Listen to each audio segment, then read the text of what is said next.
And unfortunately, something that happens to us a lot of times when we get bad news, like there is some kind of cognitive diagnosis like Alzheimer's, it's scary and it is upsetting, obviously.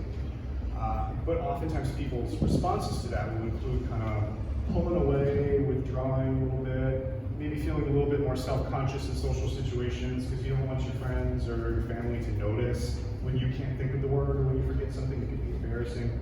So people will isolate a little bit. And we know through research, and I'm guessing a lot of people in this room have seen it in family members or something, that when we isolate, we decline faster. And we just know that's true. So a big part of the recommendation is like, how can we keep you engaged with people? Which obviously leads to the last one, just engagement in general. So inevitably a question that we get a lot is, to what extent do things like crossword puzzles or word finds or things like that, how much do they help? Or do they help? And the answer is kind of maybe. So there's a lot of mixed evidence around those things specifically. They're certainly not going to hurt. So if you're a fan of the crossword, by all means, keep doing it. But to say that they're going to stave off cognitive decline, it sort of depends on what study you're reading.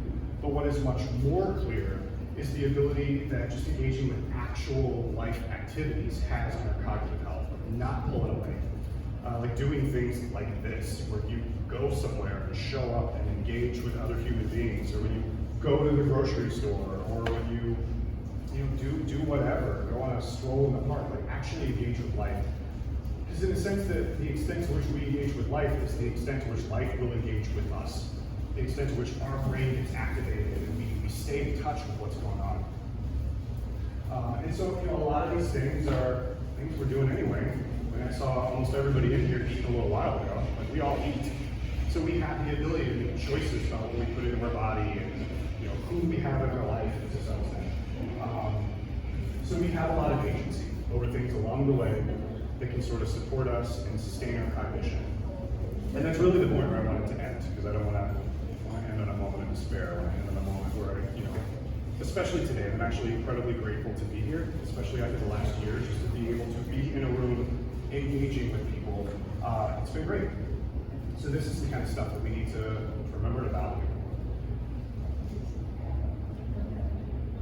So with that, thank you guys for listening to my talk on neuropsych cognitive health. And I wanted to open it up if anybody had any questions or comments or anything of the sort.